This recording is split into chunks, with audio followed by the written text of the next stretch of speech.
Assalamualaikum warahmatullahi wabarakatuh. Perkenalkan, nama saya Andi Nur Fadila Amir dari kelas C2 dengan stambuk 044. Alhamdulillahirabbil alamin. Assalatu wassalamu ala asyrafil anbiya'i wal mursalin sayyidina Muhammadin wa ala alihi wa sahbihi ajmain. Amma ba'd.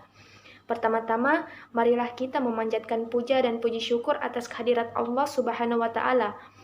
Dan tak lupa pula kita curahkan salawat serta salam kepada baginda Nabiullah Muhammad SAW. Baiklah, pada kesempatan kali ini izinkan saya mempresentasikan hasil survei dan juga studi banding mengenai transformasi bentuk arsitektur tradisional pada bangunan pemerintahan yang ada di Kota Palopo. Untuk presentasi kali ini, saya akan memfokuskan transformasi bentuk arsitektur tradisional pada bangunan pemerintahan yang ada di Kota Palopo.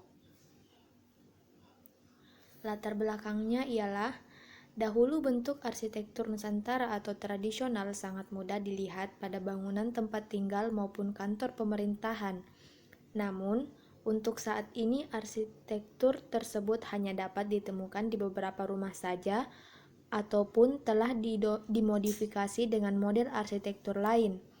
Misalkan, di suatu bangunan penerapan arsitektur tradisional Nusantara hanya terdapat pada atap, lantai, dinding, jendela, pintu atau hanya sebagai ornamen untuk memberikan sedikit sentuhan tradisionalnya. Untuk di kantor pemerintahan sendiri, juga sudah banyak yang menerapkan arsitektur modern atau bentuk yang lebih formal. Hanya sedikit penggunaan arsitektur Nusantara yang diterapkan di dalamnya. Hal ini sebenarnya memiliki nilai minus dan juga plus, di mana minusnya dapat menggeser model tradisional Nusantara, dan untuk nilai plusnya sendiri, model arsitektur zaman sekarang tidak stuck pada model yang itu-itu saja. Kemudian untuk rumusan masalahnya, yang pertama, bagaimana penerapan arsitektur tradisional pada bangunan kantor DPRD, pajak, agama, dan dinas pendidikan di Kota Palopo. Yang kedua, sejauh mana transformasi bentuk arsitektur tradisional pada bangunan kantor DPRD, pajak, agama, dan dinas pendidikan Kota Palopo. Kemudian tujuan. Yang pertama, tujuan daripada penelitian ini ialah mengidentifikasikan studi kasus mengenai transformasi bentuk arsitektur tradisional pada bangunan pemerintahan yang ada di Kota Palopo. Yang kedua, untuk mengetahui bentuk transformasi arsitektur tradisional pada bangunan-bangunan pemerintahan di Kota Palopo. Kemudian hasil dan pembahasan. Dari hasil survei keempat bangunan yang menjadi perbandingan untuk studi kasus mengenai transformasi bentuk arsitektur tradisional pada bangunan pemerintahan yang ada di Kota Palopo, ternyata bagian ataplah yang masih banyak menggunakan bentuk tradisional khas daerah Palopo, yaitu bentuk atap langkah naik. Biasanya, rumah adat di Kota Palopo atau rumah adat Luwu memiliki ciri atap terdiri dari 3-5 bubungan yang menandakan status sosial sang pemilik rumah. Namun, untuk sekarang hal tersebut tak berlaku lagi pada masyarakat di Kota Palopo.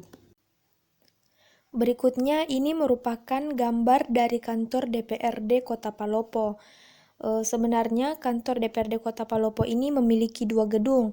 Yang digambar ini merupakan gedung utama dari kantor DPRD Kota Palopo, di mana transformasi bentuk tradisionalnya terdapat pada atap, di mana atapnya ini memiliki 3 tingkatan bubungan. Kemudian untuk badan bangunannya sendiri menerapkan 2 macam, yaitu model klasik dan juga formal. Model klasiknya ini terdapat di bagian kolom-kolom bangunan, kolom bagian depan bangunan, sedangkan bentuk formalnya itu terdapat pada dinding-dinding bangunan dan juga jendela, seperti bentuk formal kantor pada umumnya. Kemudian kantor DPRD gedung yang keduanya ini tingkatan atapnya itu memiliki 5 tingkatan bubungan Berbeda dari yang pertama tadi, hanya memiliki 3 tingkatan hubungan saja. Dan untuk bagian badannya itu, badan bangunannya, dia hanya menggunakan bentuk formal saja, tidak memiliki bentuk tradisional. Kemudian dari gambar yang ketiga ini merupakan gambar kantor Dinas Pendidikan Kota Palopo. Untuk bangunan kantor Dinas Pendidikan ini, lagi-lagi transformasi bentuk tradisionalnya terdapat pada atap. Atapnya ini memiliki bentuk 3 tingkatan hubungan. Bisa kita lihat di bagian ujung-ujung atapnya ini sebenarnya memiliki ornamen-ornamen khas Kota Palopo atau Luwu.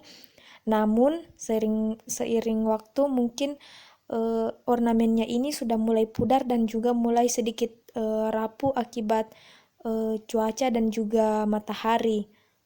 Untuk badan bangunannya sama seperti yang tadi, masih menggunakan model formal atau model minimalis. Kemudian ini kantor pemerintahan agama. Untuk kantor pemerintahan agama sendiri juga masih transformasinya masih terdapat pada bagian atap. Kita bisa melihat bagian-bagian depan dari atap kantor pemerintahan agama ini memiliki 3 tingkatan hubungan. Untuk bagian bangunan, badan bangunan masih memiliki bentuk yang sederhana atau formal seperti kantor-kantor pada umumnya. Kemudian kantor pajak Kota Palopo. Kantor pajak Kota Palopo ini sebenarnya sudah menerapkan bentuk modern, namun transformasinya masih terlihat sedikit di bagian atap. Lagi-lagi transformasi bentuk arsitektur tradisional terlihat pada atap. Di sini memiliki 3 tingkatan hubungan yang sederhana, tidak seperti yang lainnya yang di bagian pinggir atap tersebut terdapat ornamen-ornamen, sedangkan ini lebih kepada modern, namun masih memiliki hubungan atap yang memiliki ciri khas dari rumah adat tradisional Palopo. Maka dari hasil survei keempat bangunan pemerintahan yang ada di Kota Palopo, transformasi bentuk tradisional hanya terdapat pada bagian atap saja. Maka kesimpulannya yaitu dari hasil studi banding beberapa bangunan pemerintahan yang ada di Kota Palopo, ternyata bentuk bangunan tradisional hanya terdapat di bagian atap saja, yaitu dengan model langkah naik. Kebanyakan tingkatan hubungan yang digunakan yaitu 3 tingkatan. Dari hasil studi dan survei yang dilakukan pada bangunan pemerintahan Kota Palopo, kantor pemerintahan lebih banyak mengambil bentuk modern, formal, maupun arsitektur luar seperti klasik Eropa. Itulah tadi hasil presentasi mengenai beberapa kantor pemerintahan yang ada di Kota Palopo yang mengalami transformasi bentuk arsitektur tradisional. Mudah-mudahan apa yang saya sampaikan ini bisa menambah pengetahuan mengenai transformasi kantor pemerintahan yang ada di Kota Palopo. Mungkin kurang dan lebihnya saya mohon maaf. Wabillahi taufiq wal hidayah. Wassalamualaikum warahmatullahi wabarakatuh.